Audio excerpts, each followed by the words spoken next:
So the learning objectives are, I'd like you to be able to describe the importance of background knowledge, identify a strategy for teaching vocabulary, identify two concepts that are taught during shared reading, and describe the differences between shared reading and guided reading.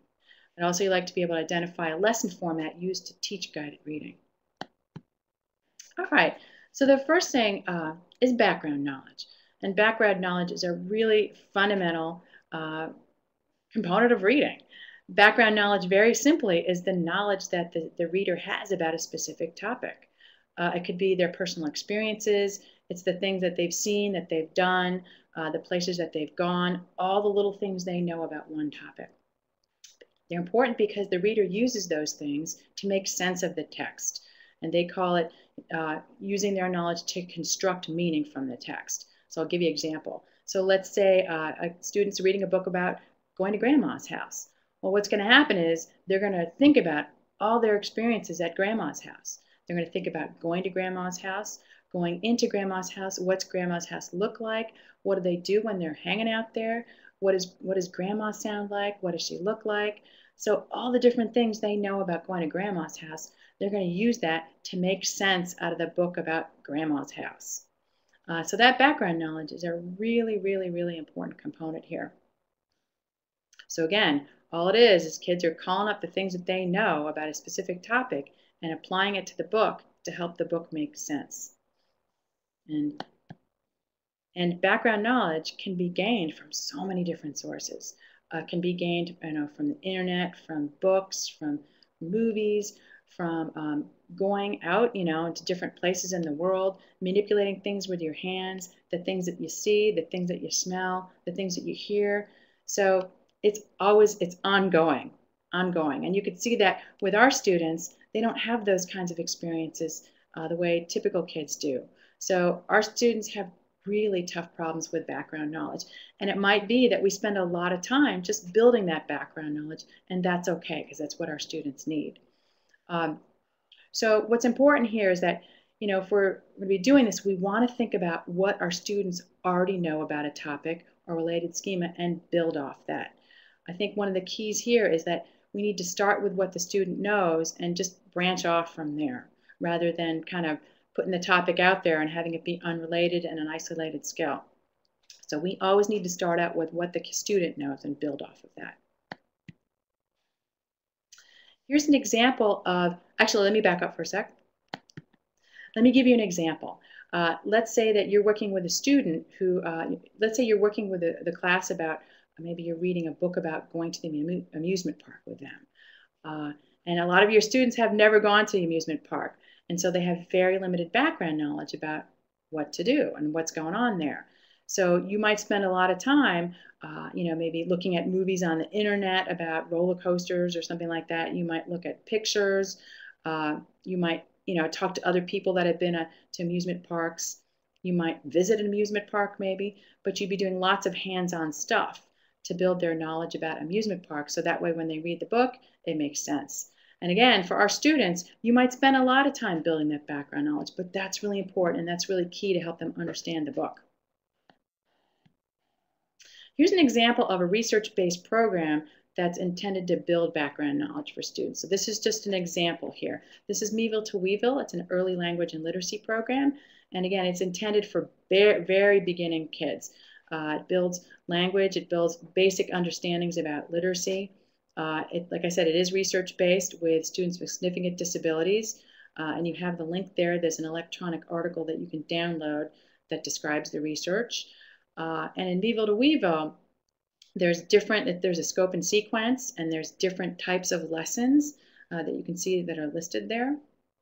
Meeville to Weeville also does start with what the student knows and branches out. And so it's made up of 3 different units. The first unit just focuses about me, the student themselves. And then it branches out to my family, and then it branches out to my school.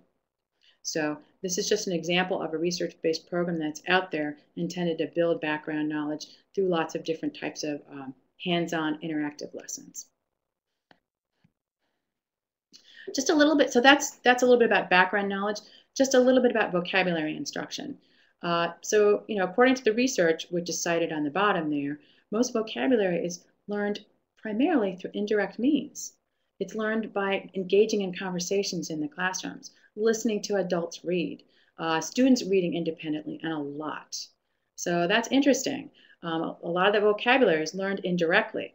And so I think what this means for our students is that they need, access to some kind of AAC device, some way to communicate so they can be involved in these conversations, so they can soak this vocabulary up. Other vocabulary does need to be taught directly.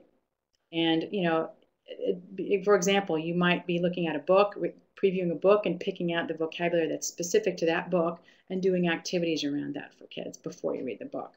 You also might teach them words by using them in lots and lots and lots of different contexts. So for more about this, you can go to that link below there about put reading first, and you can learn more about vocabulary instruction. So tips for teaching vocabulary. Use objects from home and school, right? And start with what the students knows and build upon that. If you're doing a unit, try to do the hands-on piece or the field trip part first. So if you're doing a unit on, say, recycling, visit the recycling unit first. So that way kids get that hands-on experience about what they're about to learn about. So that way when you're doing the reading and the activities, you can refer back to the hands-on experiences that they had. The other piece is take advantage of the media and the technology, right? And that's what I did when I talked about the amusement park book, right? You get online and you look at videos of kids on roller coasters, right? And so that's one way to make it real for our students. Since many of them can't go on roller coasters, the next best thing is to experience them through a video. Okay, so that's a little bit of vocabulary instruction. The next thing I want to talk about is shared reading. Now, shared reading, very simply, is that lap time reading that we do with younger kids. And shared reading is about the interaction, about what happens between the adult and the kid while they're reading. And this is a really, really important time where we talk a lot about books, we explain things to kids, we have fun. It's very, very interactive. So what do they learn doing shared reading? They're learning a lot of language. There's a lot of talking, right? When you're reading a book to a kid at bedtime, it's usually not a quiet activity, and it's usually just not you reading the book, right? Kids are asking questions, they're pointing to things, you're explaining things, they're asking you to reread things over 1,000,000 times. They're commenting, they're protesting, they're acting it out. There's a lot of stuff going on there. Kids are learning about new words. They're learning about how words are used to make sentences. They're learning about how to take turns while they're reading. So there's a lot of language learning going on here. They're learning background knowledge.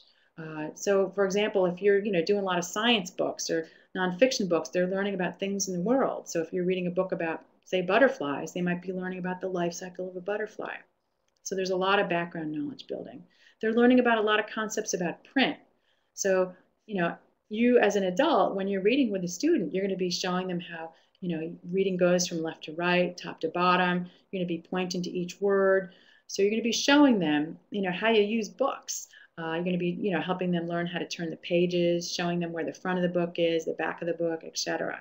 So those are all really fundamental, important things for kids to learn about books. During shared reading, you want them to see that reading is worthwhile. It's fun. You want them to want to read books. So again, shared reading is a really fun, interactive time. It's not about answering WH questions with 80% accuracy. It's about having fun and learning about how books work and some concepts about the world so that they can get to the point where they can answer WH questions at some point. So here's an example. Here's a lovely picture of Matthew that you saw in the writing webinar. This is Matthew with his supermom Joyce, and they're doing a shared reading activity together. And what's cool here is he's using an AAC device. And so what's wonderful about shared reading for our students is that it's a great way to learn how to communicate, right? Like I just said before, there's a lot of discussion going on during shared reading. It's usually not a quiet time. Kids are doing a lot of yapping. And so for our students who are nonverbal, this is a fabulous time for them to learn how to use a communication device. And they don't need to know how to use one to do this, right? You get an AAC device there and teach them how to use this during the reading activity. In fact, there was some research done by David Copenhaver, Karen Erickson, and crew, where they looked at storybook reading between moms and their daughters with Rett syndrome. And they found that in this study, girls started to learn how to communicate during shared reading activities. And that's a really, really big deal. And so it showed us that this is a great time. It showed us that shared reading is a great time to start to learn how to use communication devices. I mean, that could also go for signing, right? So if kids are learning how to sign, great time to teach them how to sign. If you want to see more about this, about Matthew, if you go to the website, the Center for Literacy and Disabilities Studies, they have a website where there's a case study of Matthew with videos and narrative, and the video of him doing this shared reading with his mom is on there. Okay, so that was a little bit shared reading. That's done a lot with kids who are emergent readers and writers. It's a really fun activity. It's great. There's also guided reading. And guided reading is more for kids who are early conventional readers in nature, who understand a lot more about how books work and how print works. So guided reading is really about building comprehension strategies. During guided reading, you're also focusing on teaching language and background knowledge, but the point of guided reading is to guide kids' thinking through books and have them learn about what's important to pay attention to during the book so that they can comprehend it. And so during guided reading, you're teaching them strategies and you're giving them opportunities to apply it and supporting them throughout. So let's look a little bit more at guided reading. And so, typically we have a kid read a book and then, or a story, and then we have them fill out a worksheet afterwards. And I think, that's tough for a lot of kids, especially kids who struggle with comprehension, because when you give them that worksheet, they don't know, and you give them that book, they don't know what's going to be on that worksheet. All right, so basically what we're asking them to do is try to remember everything in the story at once, and then try to fill out that worksheet. And I think a lot of kids struggle with that. And I think what we're asking them to do is try to remember too many things. And so this quote, I think, pretty accurately describes it. If we are faced with a task in which we are forced to attend to too many things at once, we will fail.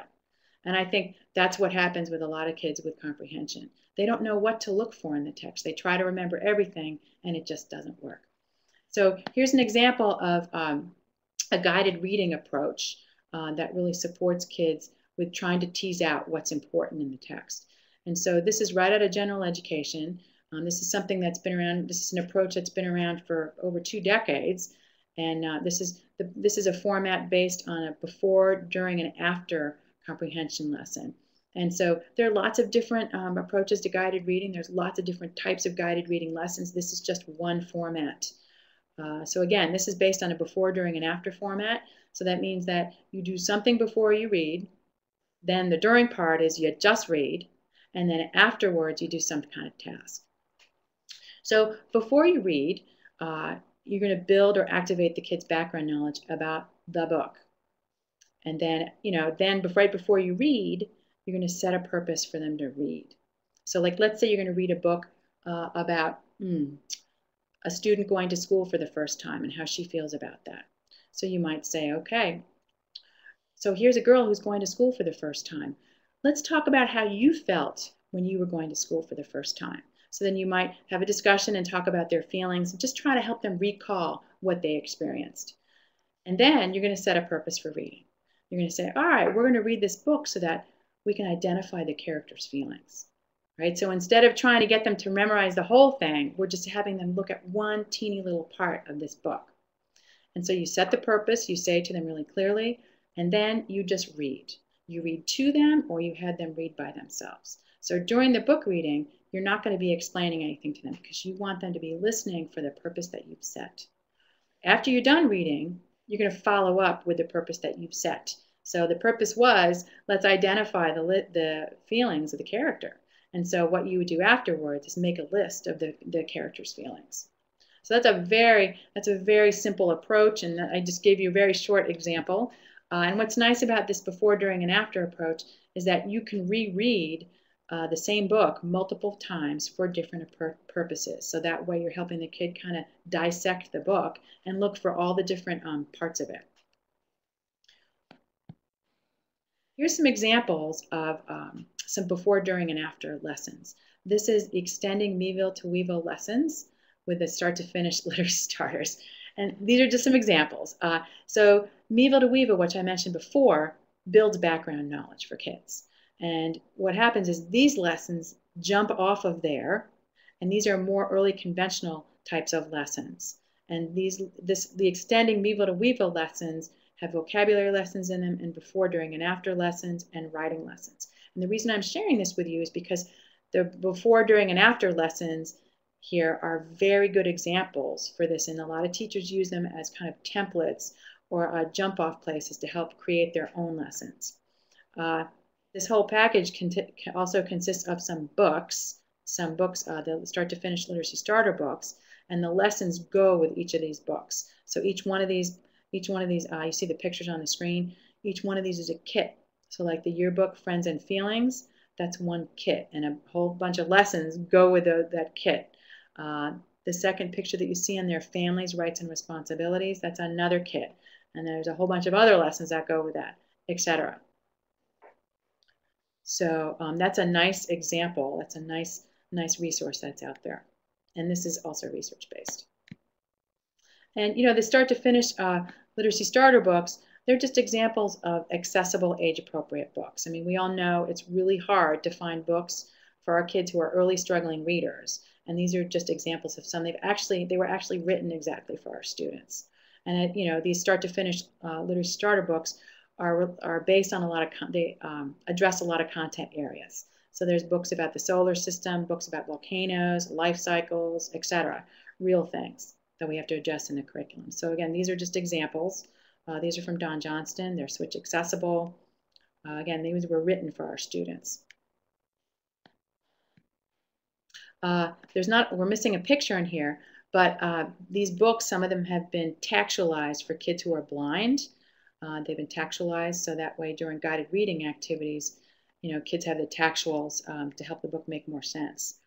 And if you wanted more information about those, you can go to the website, at the Center for Literacy and Disability Studies, and you could download some of the directions for how to textualize some of those books. I wanted to also point you to a resource that you have in your state for books. The New Jersey State Talking Book and Braille Center has quite a few books there that you can access, so you can check those out. Again, I'm just giving you these examples of books that would be useful for guided reading lessons and for shared reading lessons. And here are just some curriculum resources that I shared throughout the webinar. You have them here. And here are just some of the references. Okay, so during the webinar, we've talked about background knowledge, we've talked about vocabulary, shared reading, and guided reading, and I hope that you got some keys, get some sense of the different ways that we can support kids' comprehension. Thanks, and now if you could go to the next slide, there's a post test that you can take to see what you've learned from the webinar. Thanks very much.